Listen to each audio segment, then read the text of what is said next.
Laro Exu, Exu Mojubá, Laro Exu, Exu Mojubá, Laro Exu, Exu Mojubá, Laro e Tranca-Ruas, Tranca-Ruas Mojubá, Laro e Tranca-Ruas, Tranca-Ruas Saravá, Laro e Tranca-Ruas, Tranca-Ruas Mojubá. Sino da igrejinha faz Belém, blém, blom. O sino da igrejinha faz Belém, blém, blom. Deu meia-noite, o galo já cantou. Seu tranca-ruas, que é o dono da gira, foi corrigir a que Ogum mandou.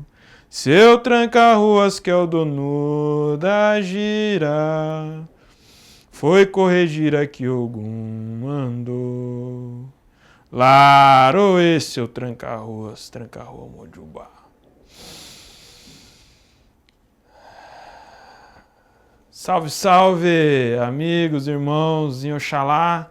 Estamos aqui na plataforma Umbanda EAD com esse curso gratuito, Tranca-Ruas do Senhor dos Caminhos, e é uma grande satisfação poder compartilhar desse momento com você, sabendo que somos milhares espalhados pelo Brasil e fora do Brasil, nesse momento conectado através desse tema, dentro da plataforma, buscando um maior conhecimento sobre essa linhagem de Exu, a linha Tranca-Ruas, que compõe dentro dela muitas falanges.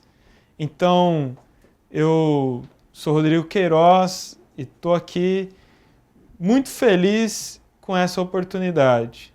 Vamos tratar desse curso que é um workshop, né? Não podemos nem dizer que é um curso assim, mas é um workshop, é um momento de compartilhar um pouco sobre esse tema, atendendo muitos pedidos e um chamado pessoal, um chamado dessa espiritualidade que me guia, que me rege à esquerda e que nesse momento se faz oportuno trazer esse tema, um workshop com esse tema.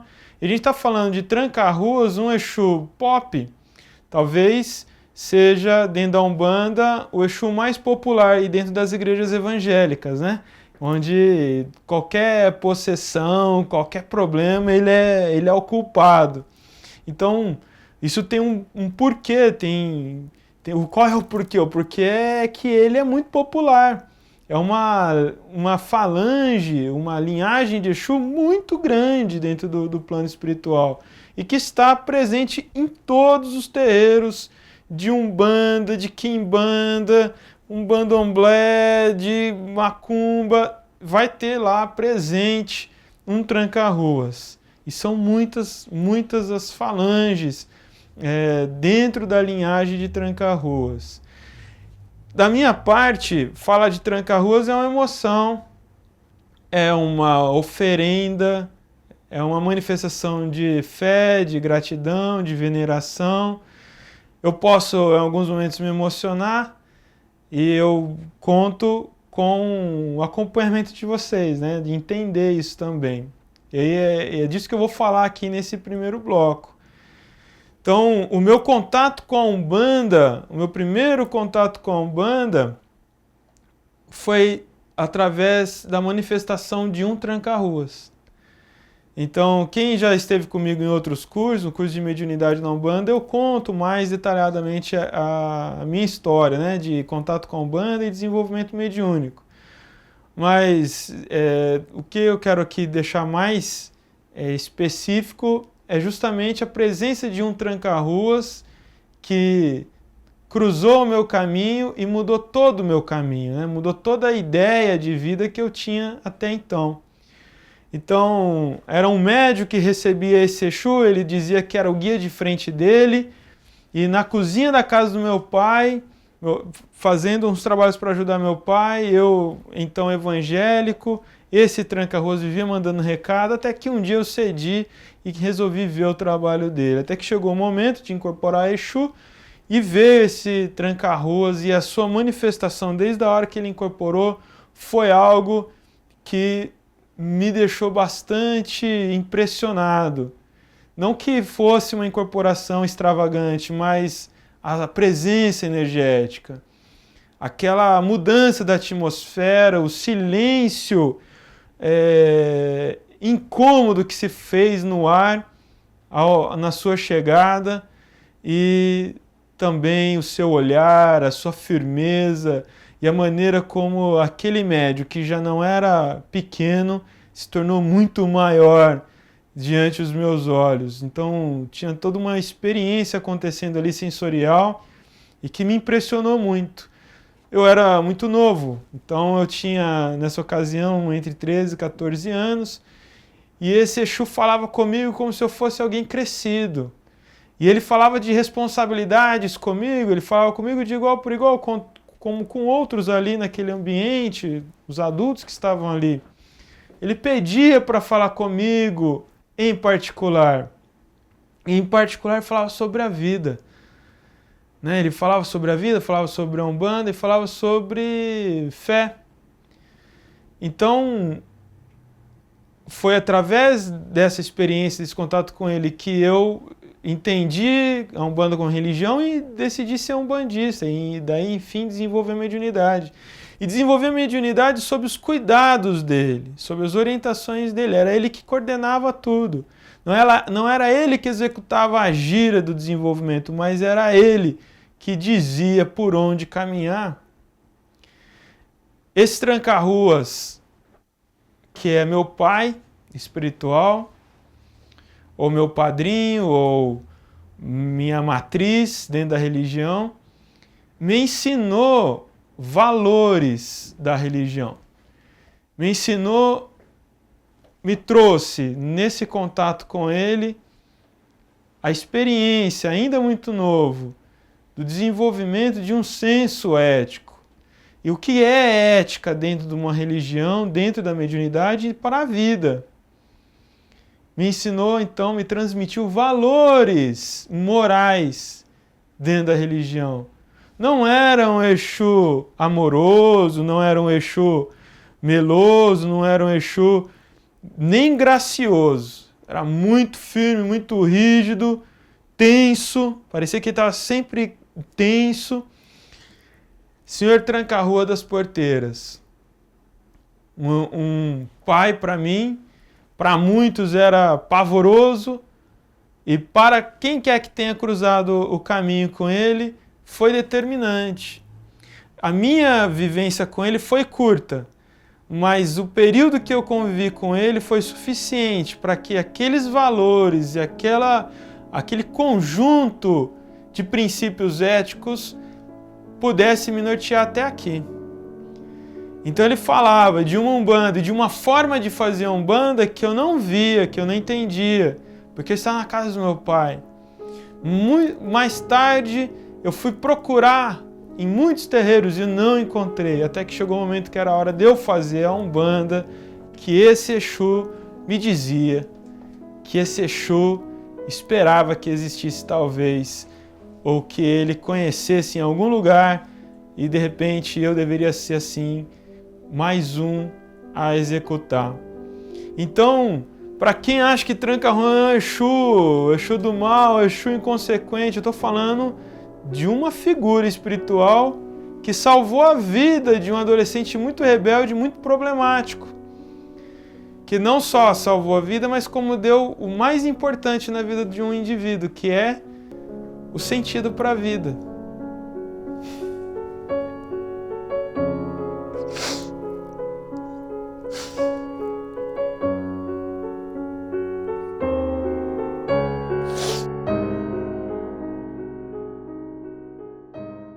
Como eu ia dizendo, esse Exu, ele deu o que há de mais importante na vida do indivíduo, que é o sentido para a vida. E o sentido da vida, eu entendo que nós encontramos no caminho de fé, no caminho espiritual, numa religião, ou num caminho qualquer que seja, que te traz uma experiência mística, de transcendência das suas percepções, do que você pensa sobre você, o que você entende sobre o mundo até aquele ponto. E quando o indivíduo tem uma experiência mística, ele transcende a postura dele diante a própria vida. E tenderá, portanto, a fazer da sua vida uma vida com mais valor, uma vida valorosa. E com esse tranca-ruas, o senhor tranca-rua das porteiras, eu convivi intensamente. Eu aprendia com ele questões éticas e morais, não só quando ele falava diretamente a mim, que ainda era muito novo, imaturo e talvez não entendesse naquele momento muitas coisas que ele queria dizer, e eu venho assimilando ainda até hoje. Então, 18 anos depois, eu ainda venho assimilando coisas que ele dizia e que ele fazia. Mas eu aprendia muito observando ele, vendo ele trabalhar, vendo ele atender as pessoas, como ele lidava com os dilemas e os problemas das pessoas, e como ele tratava aquelas questões, e como ele era firme, direto e impiedoso muitas vezes nas questões que ele colocava para os seus consulentes. Então, eu convivi muito ao lado dele, observando ele, muito intensamente, não muito tempo, mas intensamente. Para mim foi muito intenso estar ali ao lado dele. Então, essa experiência que vai trazer, portanto, um sentido para a vida, vai trazer para mim, naquele momento, um objetivo. Ele falava de uma umbanda, ou de uma forma de fazer umbanda que eu não encontrava, e que nem aquele médium fazia, porque aquele médium nem o bandista se dizia. É uma coisa muito louca de se pensar. Mas o fato era que era um tranca-ruas que vinha naquele médium, que hoje já não nem permite mais incorporar, mas que vinha ali e passava tudo isso. E eu tive a oportunidade, tanto é que eu fui a única pessoa que ele desenvolveu, que esse médium desenvolveu, que esse tranca-ruas pôs a mão na coroa e fez a coroa. Alguma coisa tinha que acontecer dessa experiência toda. Então, quando eu me vi diante de um trabalho, eu pus para mim uma missão. Como alguns já me ouviram dizer outras vezes, eu não acredito em missão. Não acredito que a gente nasce assim com missão, essa coisa assim que a vaidade tenta dizer para nós. Eu acredito que cada um de nós vamos nos identificando com coisas importantes na vida e vamos nos dando missão. E eu me dei uma missão, que é realmente compartilhar de experiência, de conhecimento e fazer de uma realidade dentro da religião uma realidade melhor, uma realidade para a religião melhor, ao menos aos meus filhos, aos meus sucessores, os que virão, uma história de mais conforto e de mais vivência livre dentro da religião, para não se repetir histórias como nossos antecessores contavam, de repressão, de intolerância, de dificuldade, embora estamos ainda vivendo muito a intolerância e determinadas dificuldades. E o que são valores éticos dentro da religião? São muitos. Mas uma coisa, por exemplo, o valorizar hierarquia. Isso é um princípio ético que a gente tem que ter dentro da religião. Entender hierarquia. E quando você entende uma hierarquia divina, você entende hierarquia dentro do terreiro. A relação com o espaço sagrado.